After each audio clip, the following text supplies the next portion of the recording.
Hello साथियों, कैसे हैं आप सभी का हमारे यूट्यूब चैनल पीयूष ट्यूटोरियल पर स्वागत है। हम लोग आज एक नया चैप्टर स्टार्ट करने वाले हैं जो हमारा होगा ट्रायंगल, त्रिभुज।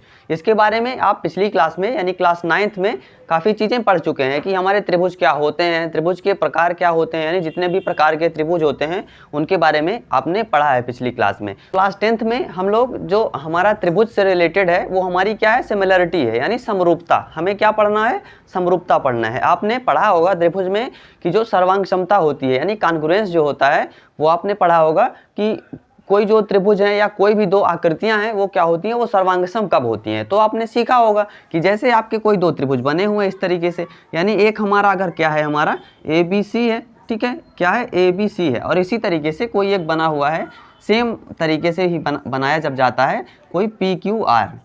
तो इसमें आपने क्लास 9th में पढ़ा था कि क्या हो कि जो हमारा कोण A है ये कोण P के इक्वल हो, कोण B कोण Q के इक्वल हो, और कोण C जो हो हमारा कोण R के इक्वल हो। और क्या होने चाहिए, तो हमारी जो ये साइड है, यानी अब कोण अगर इक्वल हो गए तीनों तो क्या होंगे, तो हमारी साइड भी इक्वल ही हो जाएंगी, ठीक है। क्यों? क्योंकि जो हमारे साइड के जो फ्रंट के एंगल्स होते हैं वो आपस में क्या होते हैं, समान होते हैं, यानी इक्वल साइड्स के जो सामने के जो एंगल्स होते हैं वो आपस में समान होते हैं, ठीक है, इस तरीके से। यानी यहाँ से क्या होना चाहिए, सर्वांग क्षमता के लिए आपने पढ़ा है कि जो AB होगा वो किसके इक्वल होना चाहिए, PQ के इक्वल होना चाहिए, और जो आपका BC है वो आपका QR के इक्वल होना चाहिए, और फिर जो बचा आपका AC वो किसके इक्वल होना चाहिए, तो वो आपका PR के इक्वल होना चाहिए, ठीक है। तो ये आप सर्वांग क्षमता आपने पढ़ी थी कि कोई भी दो एंगल्स हो या एक साइड हो या दो साइड्स एक एंगल अगर समान हो जाते हैं तो आप जान जाते थे कि ये दो त्रिभुज आपस में क्या होंगे, सर्वांगसम हो जाएंगे। तो सर्वांग समता का मतलब यही होता था हमारा कि दोनों त्रिभुज अगर पूर्ण रूप से यानी पूर्ण रूप से क्या होने चाहिए, आपस में अगर समान होते थे, ठीक है, यानी उनकी साइड्स उनके एंगल सभी कुछ समान हो तो वो सर्वांगसम कहलाते थे। लेकिन अब हमें पढ़ना क्या है, समरूपता पढ़नी है। तो ये कौन सा एक नया वर्ड है, तो ये हमें मेनली ये है कि आपने समरूपता के बारे में सुना होगा कि सिमिलर है। जैसे आप अपनी फोटो देखते हैं तो क्या होता है कि जैसे आपने एक छोटी फोटो देखी, कैसे, जो हमारी इस तरीके से स्क्वायर फॉर्मेट में बनी हुई है, ठीक है, इसमें है, तो इस साइज की आपने एक फ़ोटो देखी अपनी अभी की ही, ठीक है, और एक जो हमारी फ़ोटो है सेम इसी फॉर्मेट में बनी हुई है लेकिन वो क्या है, इससे थोड़ी सी बड़ी है, तो हम क्या कह देते हैं कि ये हमारी क्या है, ये हमारी सिमिलर फ़ोटोज़ हैं, ठीक है, समरूप हैं। लेकिन अगर क्या है कि आप इस तरीके से देखें ये क्या है, तो हम इनको कह देते हैं कि ये हमारी क्या है, सिमिलर फ़ोटोज़ हैं, ठीक है। और अगर यही क्या हो हमारा कि अभी अगर आप देखें तो आपकी जो 10 साल पहले की जो फ़ोटोज़ हैं, यानी जो 10 साल पहले की फ़ोटोज़ हैं, और अगर आप अभी की फ़ोटोज़ देखें, भले ही क्या हो उनकी साइज़ भी सेम हो, यानी भले ही आपकी क्या हो उनकी फ़ोटोज़ की साइज़ सेम हो, लेकिन ये क्या है, ये हमारी 10 साल पहले की फ़ोटो है, ठीक है, कौन सी, 10 साल पहले की है, और ये हमारी अभी की फ़ोटो है, तो क्या ये सिमिलर होंगी, नहीं होगी। क्यों? क्योंकि आप 10 साल पहले डिफरेंट साइज़ के भी रहे होंगे और साइज़ के अलावा आप दिखते भी अलग रहे होंगे, तो 10 साल में हमारी बॉडी में चेंजेस भी आते हैं, तो ये क्या होंगी, ये हमारी सिमिलर फ़ोटोज़ नहीं होंगी, ठीक है। यानी पर्सन तो सेम है लेकिन क्या होगा कि ये फ़ोटोज़ जो हमारी जो होंगी ये सिमिलर नहीं होंगी, ठीक है। तो यानी ये होता है हमारा मेनली सिमिलरिटी क्या होती है, तो हमें क्या होना चाहिए कि यानी जो उसके अंदर जो ऑब्जेक्ट है, यानी अगर ये हमारा साइज़ किसका है, 4x5 का इस तरीके से, यानी अगर स्क्वायर फॉर्मेट में है तो अगर ये 4x4 का है और ये हमारा 6x6 का है मान लेते हैं, ठीक है, यानी 6x6 का इस तरीके से बना है और ये 4x4 का है, तो ये क्या होंगे, आपस में सिमिलर होंगे। जैसे आप कोई और भी एग्जाम्पल ले सकते हैं इसी तरीके से, क्या कि जैसे ट्राइंगल में क्या होना चाहिए कि हमारा एक इस तरीके का ट्राइंगल बना हुआ है, कोई PQR है, ठीक है, और सेम तरीके से हमारा क्या बना हुआ है, एक बड़ा सा ट्राइंगल बना हुआ है, लेकिन क्या है कि यहाँ पे सेम एक जैसे से ही क्या दिख रहे हैं ये, ठीक है, यानी ये ABC है अगर इस तरीके से, तो क्या है कि जो इसका ये एंगल है ये इसके सेम है, ठीक है, यानी जो हमारे करस्पॉन्डेंस एंगल्स होते हैं ना, कोण P है कोण A के इक्वल होना चाहिए, और ये वाला जो एंगल है इस तरीके से, यानी ये एंगल्स क्या हो आपस में, करस्पॉन्डेंस एंगल जो होते हैं ये क्या होने चाहिए, इक्वल होने चाहिए। तो दोनों ट्राइंगल है हमारे क्या कहलाते हैं, इसको हम कह देते हैं कि समरूप है, ठीक है, सिमिलर है। तो सिमिलर मेनली यही होता है कि अब इसमें हमें ये नियम कुछ जानने होते हैं कि सिमिलर को हम पहचानते कैसे हैं। तो अब हम यहाँ से जो हमारा समरूप त्रिभुज होते हैं उनकी क्या जानते हैं, परिभाषा जानते हैं, और कैसे हम पहचानेंगे कि जो दो हमारे आकृतियाँ दी हुई हैं, या वो चाहे आपका क्या हो, चतुर्भुज हो या त्रिभुज हो या कितना भी बहुभुज भी, कोई भी पॉलीगन हो सकता है, ठीक है, तो वो हम उनको सिमिलर कब कहेंगे, ठीक है। तो इसकी कुछ कंडीशंस होती हैं, उनको जान लेते हैं पहले, लिख के एक बार देखते हैं कि जो समरूप त्रिभुज की परिभाषा होती है वो क्या होती है। देखते हैं कि समरूप होते क्या हैं, ठीक है, यहाँ से लिखते हैं समरूप आकृति, ठीक है, समरूप आकृति कोई भी हो सकता है, वो आपका चतुर्भुज भी हो सकता है, वो आपका त्रिभुज भी हो सकता है, या उसमें कितनी भी आपकी भुजाएं हो। ठीक है, तो इस तरीके से समरूप आकृति, तो ये हम कैसे पहचानेंगे, तो इसकी परिभाषा ये होती है कि उसके किन्हीं भी दो आकृतियों के, ठीक है, किन्हीं भी दो आकृतियां जब हमारी समरूप कब हो सकती हैं, वो तब हो सकती हैं जब क्या हो, उनके करस्पॉन्डेंस जो एंगल हो वो आपस में क्या होने चाहिए, समान होने चाहिए, यानी उनके संगत कोण आपस में बराबर होने चाहिए, और उनकी जो भुजाओं का अनुपात है, यानी संगत भुजाओं का अनुपात है, वो क्या होना चाहिए, तो वो हमारा कांस्टेंट होना चाहिए। यानी जैसे जो हमारा P/Q यानी PQ और AB का जो रेशियो होगा, अनुपात होगा, वो हमारा PR और AC के अनुपात के और QR और BC के अनुपात के इक्वल होना चाहिए। ठीक है, तो ये हमारी, इसी से हम पहचानते हैं कि वो हमारा क्या होगी, समरूप आकृति होगी। ठीक है, तो यहाँ से देखते हैं, फिर उनके कुछ एग्जाम्पल्स भी देखेंगे। तो यहाँ से लिख लेते हैं कि कोई भी दो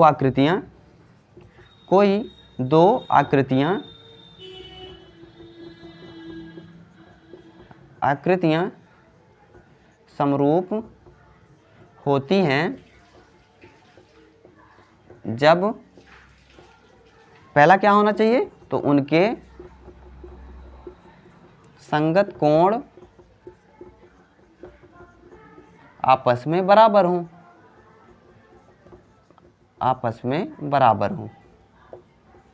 तो संगत कोण क्या होते हैं, तो आप जानते होंगे कि जैसे हमारा इस तरीके से बना हुआ है, तो कोण P जो है वो कोण A के इक्वल होना चाहिए, कोण Q कोण B के, और हमारा कोण R कोण C के इक्वल होना चाहिए। ठीक है, या कोई भी शेप हो सकता है, जैसे हमने इसमें देखा, तो जो हमारा ये वाला कोण है वो इसके इक्वल होना चाहिए, और ये वाला कोण इसके होना चाहिए। ठीक, तो इस तरीके से हम देखेंगे इनके एग्जाम्पल्स। तो ये हुआ, और दूसरी कंडीशन क्या होती है, तो इसमें क्या होना चाहिए कि उनके संगत भुजाओं के अनुपात जो है नियत होने चाहिए, उनके संगत भुजाओं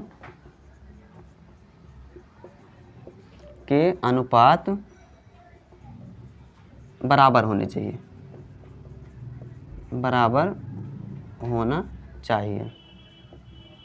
ठीक है, ये आपकी कंडीशन हुई। यही हमारा क्या हो जाता है, इसी से हम पहचान के बना देंगे कि वो हमारा क्या होगा, वो समरूप त्रिभुज होंगे या समरूप आकृति होगी। जैसे लिखेंगे तो पहले वाले का कंडीशन क्या हो, तो अगर ये हमारे क्या दिए गए हैं, त्रिभुज दिए गए हैं। इसका एग्जांपल में ये है हमारा कि अगर ये कोई त्रिभुज दिए गए हैं हमारे PQR और कोण और जो ABC, ठीक है, दिए गए हैं, तो क्या होगा इसमें कि कोण जो हमारा P है वो किसके इक्वल होना चाहिए, कोण A के, और कोण Q किसके इक्वल होना चाहिए, तो कोण B के इक्वल होना चाहिए, और जो कोण R है वो किसके इक्वल होना चाहिए, कोण C के। ठीक है, कोण C के इक्वल होना चाहिए, इस तरीके से। और जो दूसरा वाला है उसके लिए कंडीशन होगी हमारी कि जो PQ/AB होगा, ठीक है, PQ/AB वो इसके किसके इक्वल होना चाहिए, तो हमारा PR/AC, और फिर क्या होगा, तो QR/BC। अगर ये तीनों इक्वल नहीं होते हैं, तीनों अनुपात, तो क्या हो जाएगा, वो हमारा समरूप आकृति नहीं होगी। ठीक है, इसी तरीके से जो हमारा स्क्वायर है, ठीक है, अगर ये हमारा क्या बना हुआ है, एक स्क्वायर है या हमारा रेक्टेंगल है, कुछ भी हो सकता है, अगर ये दोनों स्क्वायर हैं आपस में, तो यानी अगर ये ABCD है और ये हमारा क्या है, A dash B dash C dash और D डैश है। ठीक है, इस तरीके से तो क्या होगा कि अगर कोण A डैश के और कोण B डैश के C D इस तरीके से अगर बराबर हैं, और AB और A डैश B डैश का अनुपात और B dash BD/B dash D dash का अनुपात, इस तरीके से सारी भुजाओं का अनुपात अगर क्या होगा, बराबर होगा, तो हमारा वो समरूप त्रिभुज होगा। ये वाला तो होगा नहीं, क्यों, क्योंकि भले इनकी साइज तो सेम है, लेकिन क्या है, इसके अंदर जो कंटेंट है वो हमारा डिफरेंट है। ठीक है, अब जैसे हमारा ये वाला त्रिभुज है, तो ये हमारा क्या था, सर्वांग समता। इसमें अगर हम समरूप त्रिभुज को देखें तो क्या होगा, यहाँ से हम AB/PQ, ठीक है, ये क्या है, आपस में बराबर भी है, भुजाओं के अनुपात भी बराबर है, यहाँ से यानी AB PQ के बराबर है, फिर AC PR के बराबर है, BC QR के बराबर है। ठीक है, इस तरीके से यानी सारी जो भुजाएं हैं वो बराबर हैं, और कोण भी क्या है, बराबर है। तो क्या हुआ, यानी ये सर्वांगसम भी है त्रिभुज, और ये क्या है, हमारा समरूप भी है त्रिभुज। ठीक है, इस तरीके से यानी हम ये कह सकते हैं कि कोई दो सर्वांगसम त्रिभुज समरूप होते हैं, लेकिन कोई दो समरूप त्रिभुज सर्वांगसम हो भी सकते हैं और नहीं भी हो सकते हैं। ठीक है, ये चीजें हम कह सकते हैं। जैसे अगर हम सर्वांगसम इस तरीके से सिद्ध करते हैं, सर्वांगसम है तो समरूप तो होगा ही। अब इसका एक और एग्जांपल देखते हैं। जैसे हम यहाँ से लिखते हैं, क्या है, हमारे इस तरीके के सर्कल बने हुए हैं। मान लेते हैं कि एक सर्कल क्या है, जिसकी रेडियस क्या है, हमारी R1 है, ठीक है, और एक दूसरा सर्कल बना हुआ है, क्या है, हमारा R2 है, जिसकी रेडियस क्या है, R2 है। तो यानी अगर R1 है, और इसी तरीके से हमारा क्या होगा, यहाँ से एक सर्कल C1 है, और ये हमारा C2 है। और यहाँ से बना लेते हैं कि कोई C3 सर्कल है, यानी तीसरा सर्कल है जिसकी भी रेडियस क्या है हमारी R3 है। ठीक है, तो यहाँ से हम ये देख रहे हैं कि ये जो C1 है C3 है ये क्या है, इनकी रेडियस तो सेम है, R1 R3 है, तो ये क्या होंगे, तो ये हमारे सर्वांग सम होंगे। यानी हम क्या करेंगे कि अगर इस C1 को इस C3 के ऊपर रख दें तो पूरी तरह से क्या हो जाएगा, कवर अप हो जाएगा, ढक जाएगा यानी। ठीक है, तो ये क्या है, सर्वांग सम, इसके सभी पार्ट यानी इसकी परिधि भी बराबर है और हमारी त्रिज्या भी बराबर है। ठीक है, तो ये क्या है, सर्वांग सम है। और समरूप क्या है ये, हाँ समरूप भी है। ठीक है, इनको हम क्या कह सकते हैं कि सर्वांग सम भी है और समरूप भी है। लेकिन अब देखते हैं कि इसको C1 और C2 के लिए, तो जो C1 है C2 में क्या हम रखेंगे, अगर इसके ऊपर कवर अप करेंगे तो क्या पूरी तरीके से C2 ढक जाएगा, नहीं ढक पाएगा ना। यानी क्या होगा कि ये दोनों सर्वांग सम नहीं है, यानी इसके सभी जो पार्ट्स हैं वो इक्वल नहीं है, इसकी परिधि क्या होगी, डिफरेंट हो जाएगी। ठीक है, रेडियस भी डिफरेंट है, ठीक, त्रिज्या भी अलग अलग है, तो ये क्या होंगे, इसको हम ये कह सकते हैं कि समरूप तो हैं। ठीक है, तो जो C1 और C2 होंगे, C1 C2 ये आपस में क्या होंगे, तो ये समरूप होंगे। ठीक है, समरूप होंगे लेकिन सर्वांग सम नहीं होंगे। ठीक है, लिख पाएंगे हम यहाँ से कि ये सर्वांग सम नहीं होंगे, सर्वांग सम नहीं होंगे। और जो हमारा C1 C3 है, C1 C3 है, ये क्या होंगे, तो ये हमारे समरूप भी हो जाएंगे और सर्वांग सम भी हो जाएंगे, समरूप भी हो जाएंगे। और लिख पाएंगे हम यहाँ से कि ये सर्वांग सम भी हैं, सर्वांग सम भी हैं। ठीक है, दोनों चीज़ें हैं इसमें। तो ये हुए हमारे कुछ एग्जांपल्स हुए। अब हम इनके कुछ क्वेश्चंस को भी देखते हैं, फिर हम जो हमारी एक्सरसाइज 6.1 है इसको भी सॉल्व करेंगे आज।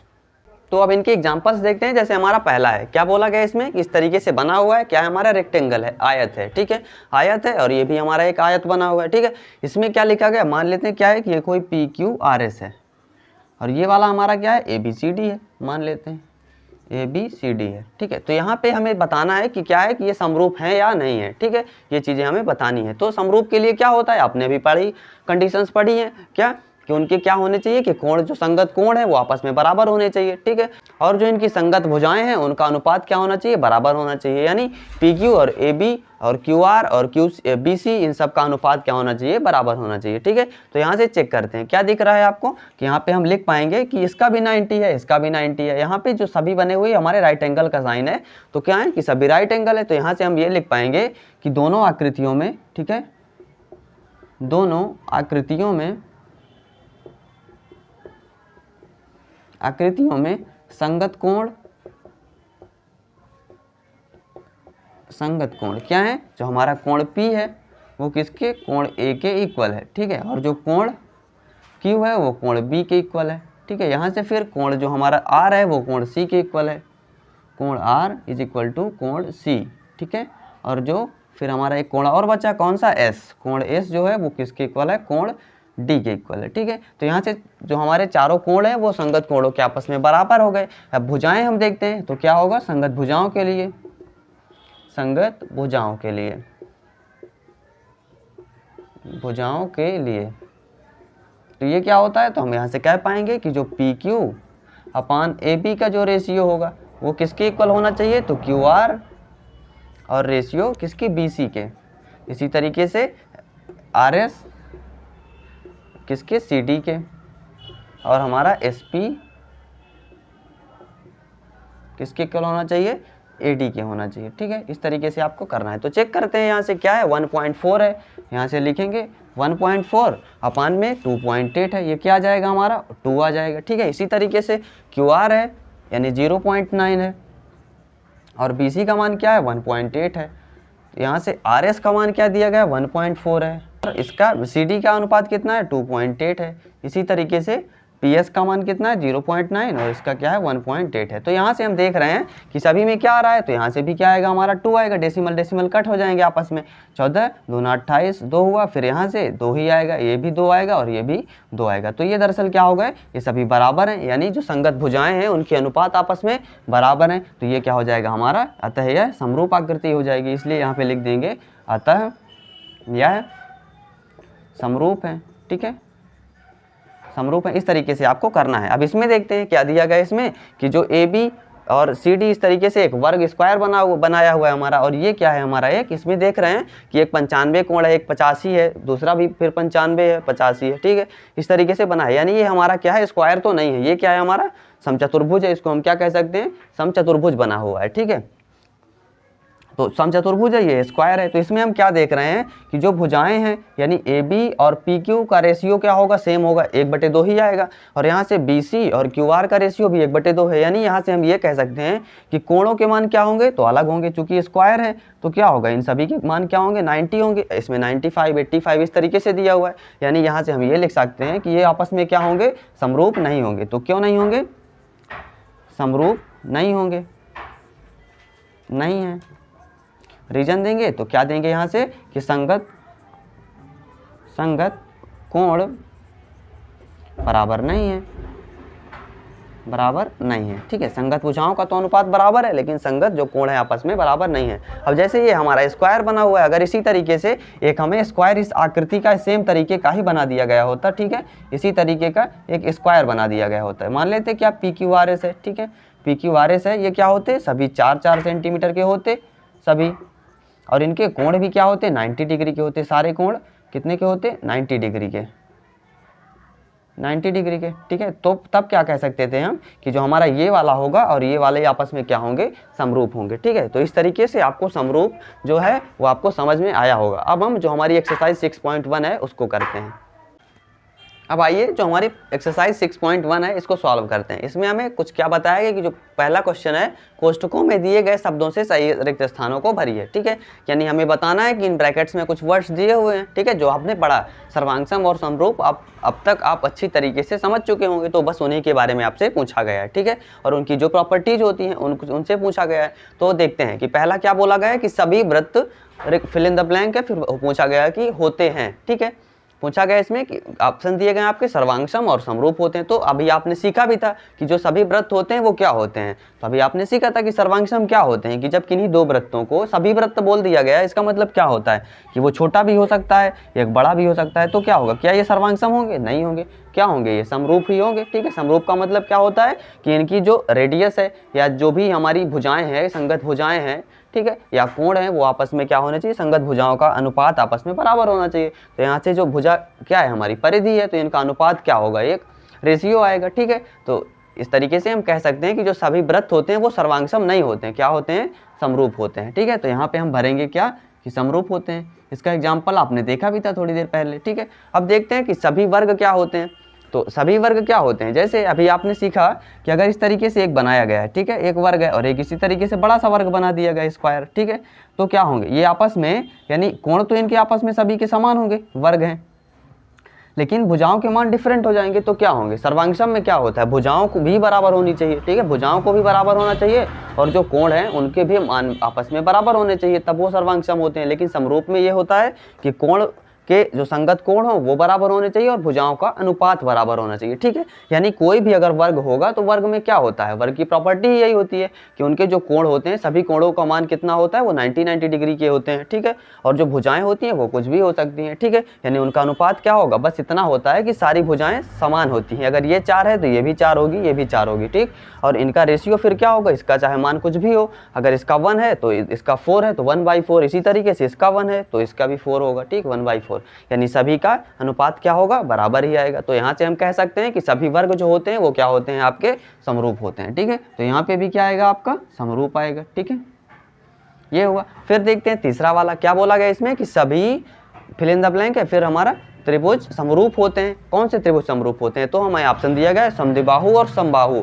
समद्विबाहु का मतलब क्या होता है, तो समद्विबाहु का मतलब ये होता है कि किसी ट्रायंगल की क्या हो, दो साइड्स आपस में क्या हो, समान हो, तो वो आपस में क्या होते हैं, समद्विबाहु त्रिभुज। यानी जैसे ये ट्रायंगल है तो इसका ये कोण और ये कोण के मान क्या है, आपस में बराबर है। ठीक है, यहाँ से हम ऐसे कर सकते हैं। तो ये क्या है, ये कोण आपस में बराबर होते हैं। लेकिन समबाहु क्या होता है, तो समबाहु त्रिभुज वो होते हैं जिसके आपस में तीनों कोण आपस में बराबर होते हैं, इस तरीके से, यानी ये सभी क्या होंगे, आपस में बराबर होंगे। तो इस तरीके से अगर एक बना हुआ समद्विबाहु त्रिभुज ये है और इसी तरीके से एक समद्विबाहु बनाया जाता है, और तो समरूप कौन सा होगा ये हमें बताना है। तो इसी तरीके से समद्विबाहु और बना देते हैं इस तरीके से। तो यहाँ से क्या आ जाएगा, यहाँ से हम जब करेंगे तो ये कोण के बराबर होगा। ठीक, और ये वाले कोण का मान क्या हो सकता है, डिफरेंट हो सकता है। यानी अगर हम इसको 30 मान ले रहे हैं, ये भी 30 हो जाएगा, तो फिर क्या होगा, ये 60 हो गया, तो ये हमारा कितना आएगा, 120 फिर होना चाहिए इसको, क्यों? क्योंकि तीनों कोणों का मान कितना होता है? 180 होता है, 120 आ गया इस तरीके से। लेकिन अगर यही हम क्या मान लेते हैं, ये हमारा 60 का है और ये 60 का है, तो फिर क्या होगा? तो फिर ये भी क्या होगा? 60 का होगा, ठीक। या अगर 50 मान लेते हैं तो 50-50 हो गया, यहाँ से फिर कितना होना होगा इसको? 80 होना होगा। तो क्या कोण सभी बराबर होंगे? समद्विबाहु त्रिभुज में कोणों के मान आपस में बराबर होना चाहिए, ठीक है। किसके लिए? समरूप होने के लिए क्या होना चाहिए? कोणों के मान अंदर के बराबर होने चाहिए सभी। तो क्या इसमें बराबर होंगे? नहीं होंगे, बराबर नहीं है। इसलिए क्या होगा? समद्विबाहु तो हमारा कैंसिल हो गया। समबाहु में क्या होता है? तो समबाहु में सभी कोण बराबर होते हैं, यानी सभी कितने के होते हैं? 60 के होते हैं सभी कोण। तो अगर इस तरीके से एक बड़ा सा भी समबाहु त्रिभुज बनाया गया है तो भी क्या होगा? सभी के मान कितने होंगे? 60-60 ही तो होंगे ना, ठीक है। तो इस तरह हम कह सकते हैं कि जो समबाहु त्रिभुज है वो हमारा समरूप होता है, समद्विबाहु नहीं होगा, ठीक है। आप अच्छी तरीके से समझ पाए होंगे कि क्यों हम इसको कह रहे हैं कि हमारा जो समबाहु त्रिभुज है वो समरूप होता है। तो अब चौथे को देखते हैं। क्या पूछा गया इसमें कि भुजाओं की समान संख्या वाले दो बहुभुज समरूप होते हैं। दो बहुभुज का मतलब कोई भी दो आकृतियां हैं। पॉलीगन का मतलब ये होता है कि उसमें कितनी भी भुजाएं हो सकती हैं, ठीक है। उसमें कितनी भी हो, 3 भुजाएं हो सकती हैं, 4 भी हो सकती हैं, 5 भी हो सकती हैं, ठीक है। इस तरीके से वो हमारा होता है पॉलीगन कहलाता है, ठीक है। यदि पहला, उनके संगत कोण क्या होने चाहिए? बराबर होने चाहिए, समरूप। अभी आपने सीखा भी था, ठीक है। जब समरूप की आपने परिभाषा सीखी है तो क्या सीखा था कि उनके संगत कोण आपस में बराबर होने चाहिए और जो उनकी भुजाएं होती हैं उनका अनुपात बराबर होना चाहिए, ठीक है। तो यहाँ से हम ये लिखेंगे कि उनके संगत कोण क्या होने चाहिए? बराबर होने चाहिए, बराबर हों, तथा संगत भुजाएं क्या होनी चाहिए? तो वो हमारी समानुपाती होनी चाहिए। आपने देखा था कि उनके अनुपात आपस में क्या हो रहे थे? बराबर आ रहे थे, समानुपाती, ठीक है। तो इस तरीके से ये आपका जो पहला क्वेश्चन है ये हो गया। अब हम क्वेश्चन 2 को भी देखते हैं। क्वेश्चन 2 में बोला गया है आपको कि निम्न युग्मों के दो भिन्न भिन्न उदाहरण दीजिए। हमें बताना है किसमें? जो पहला वाला है हमारा समरूप आकृतियां का बताना है, 2 एग्जाम्पल बताना है आपको, ठीक है। तो मान लेते हैं क्या कि जैसे समरूप हो, तो अब तक तो आप सीख चुके होंगे कि समरूप क्या होते हैं। पता है आपको कि संगत कोण आपस में बराबर हों और क्या होना चाहिए? उनके जो हमारी भुजाएं हैं वो हमारी समानुपाती होनी चाहिए, ठीक है। तो अब आप एग्जाम्पल बड़े आसानी के साथ दे पाएंगे। तो यहाँ पे देख लेते हैं आप क्या, जैसे मान लेते हैं क्या कि आयत है, ठीक है। कोई दो हैं, दो हमारे बने हुए हैं आयत इस तरीके से कि जैसे पहला एक आयत हम छोटा सा इस तरीके से बना लेते हैं कि हमारा 2 सेंटीमीटर की उसकी साइड है, ये हमारी 1 सेंटीमीटर की है। और एंगल क्या होते हैं? एंगल तो सभी बराबर होते हैं। यहाँ से इस तरीके से 1 सेंटीमीटर और ये हमारा 2 सेंटीमीटर, ठीक है। और दूसरा हमारा इस तरीके से इसको नेमिंग कर देते हैं ABCD, ठीक है। और दूसरा एक हम मान लेते हैं क्या, दूसरा मान लेते हैं जिसमें हमारा ये 4 सेंटीमीटर है और ये हमारा 2 सेंटीमीटर का है। इस तरीके से ये भी 4 होगा और ये भी 2 होगा, ठीक है। PQRS मान लेते हैं नाम है। तो हम इसमें ये लिख सकते हैं कि 2 एग्जाम्पल इस तरीके से हमने दे दिया कि इसमें कोण क्या होंगे? सभी इसके संगत कोण बराबर हैं। तो हम ये लिख पाएंगे कि इसमें वर्ड में लिख देते हैं कि 1 सेंटीमीटर गुणे 2 सेंटीमीटर, ठीक है। 1 क्रॉस 2 सेंटीमीटर वाला जो हमारा क्या होगा? आयत, और यहाँ से लिख पाएंगे हम कि 2 सेंटीमीटर क्रॉस 4 सेंटीमीटर आयत, ठीक है। आपस में क्या होंगे? आपस में समरूप होंगे, समरूप होंगे, ठीक है। इसी तरीके से आप मान सकते हैं किसको? 2 सर्कल मान लेते हैं, ठीक है, या 2 स्क्वायर मान लेते हैं, वर्ग मान लेते हैं। इस तरीके से जैसे हमारा क्या होगा, एक स्क्वायर हमने ये मान लिया, ठीक है, जिसकी रेडियस क्या है? 2 सेंटीमीटर है, 2 सेंटीमीटर। और दूसरा सर्कल हम मान लेते हैं क्या, इस तरीके से, जो हमारा क्या होगा? 3 सेंटीमीटर मान लेते हैं, ठीक है, C2। तो क्या होगा? ये आपस में क्या होंगे? C1 और C2 समरूप होंगे, मान लेंगे। यहाँ से पहला ये एग्जाम्पल हो गया। दूसरा यहाँ पे लिख लेते हैं कि 2 सेंटीमीटर और 3 सेंटीमीटर वाले दो वृत्त, ये क्या होंगे आपस में? ये भी समरूप होंगे। अब हमें बताना है किनका, कि 2 आकृतियां क्या हो जो समरूप ना हो। तो हम यहाँ पे ये लिख पाएंगे इसी तरीके से जैसे हमने किसका लिखा, ये हमने एक रेक्टेंगल बनाया और हम सर्कल बनाया, तो इसमें डिफरेंट डिफरेंट दे देते हैं। जैसे क्या मान लेते हैं कि यहाँ से 2 सेंटीमीटर वाला एक वर्ग, ठीक है, एक वर्ग। तो इस तरीके से ये हो जाएगा। पहले का एग्जाम्पल 2 सेंटीमीटर वाला एक वर्ग, और लिख देते हैं यहीं से, और 2 सेंटीमीटर वाला एक वृत्त, ठीक है, एक वृत्त। ये क्या हो जाएंगे? आपस में समरूप नहीं होंगे, नहीं होंगे। ठीक है, तो ये हमारा इस तरीके से हो गया। दूसरा हमें मानना है तो दूसरा कोई एग्जांपल ले लेते हैं, क्या कि कोई भी दो ले ले समरूप। किस तरीके से कि जैसे हम एक आयत मान लेते हैं, कोई भी आयत, कोई आयत और वर्ग आपस में समरूप नहीं होंगे। इस तरीके से हम डिफरेंट जब शेप के ले लेते हैं तो आपस में समरूप नहीं होते हैं, आपस में समरूप नहीं होंगे। ठीक है, इसमें आप बना भी सकते हैं, चाहे तो कोई भी साइज का एक रेक्टेंगल बना दें आयत, और कोई बना दे क्या आप एक बना दे, उसमें एक वर्ग बना दे किसी भी साइज का, तो वो क्या हो जाएंगे, वो आपस में समरूप नहीं होंगे। ठीक है, तो ये हमारे समरूप होने के और ये नहीं होने के दो एग्जाम्पल्स हो गए। ठीक, तो अब हमारा जो एक लास्ट क्वेश्चन 3 है उसको भी देखते हैं। तो अब जो हमारा क्वेश्चन 3 है इसको देख लेते हैं कि बताइए कि निम्नलिखित चतुर्भुज समरूप है या नहीं है। ये दो आकृतियां हमें दी गई हैं, दो चतुर्भुज। ठीक है, इसमें हमें बताना है कि ये आपस में समरूप हैं या नहीं है। ठीक है, तो हमें कैसे बताते हैं, तो हमें पता है कि क्या होना चाहिए, उसमें हमें जो संगत कोण हैं उनके मान आपस में बराबर होने चाहिए और संगत भुजाओं के अनुपात बराबर होने चाहिए। ठीक है, तो यहाँ पे हमें क्या दिख रहा है कि क्या कोण हमारा जो एस है वो क्या हमारे डी के इक्वल है, या कोण आर कोण डी के इक्वल है, नहीं है। ठीक है, यानी हम यहाँ पे ये कह सकते हैं संगत भुजाएं जो हैं, जैसे 1.5 है, ये 3 है। ठीक है, तो कितना अनुपात आएगा, 1/2 का आएगा। और इसी तरीके से आर क्यू यानी 1.5 3 है, यानी एक भी क्या है 2 टाइम्स है ना, यानी 1/2 इनका भी अनुपात आएगा। तो जो संगत भुजाएं हैं उनका अनुपात तो बराबर आ रहा है, लेकिन यहाँ पे दरअसल हमें क्या दिख रहा है कि जो संगत इसके कोण हैं, दरअसल हमारे ना जो करस्पॉन्डिंग एंगल्स होंगे ये क्या है आपस में, तो ये डिफरेंट है। ठीक, तो इसलिए क्या हो जाएंगे, ये हमारे समरूप नहीं होगा ये चतुर्भुज जो होंगे। ठीक है, तो यहाँ से हम लिख पाएंगे कि संगत कोणों के मान, संगत कोणों के मान चतुर्भुज में, चतुर्भुज PQRS और ABCD में अलग हैं, अलग हैं। इसलिए चतुर्भुज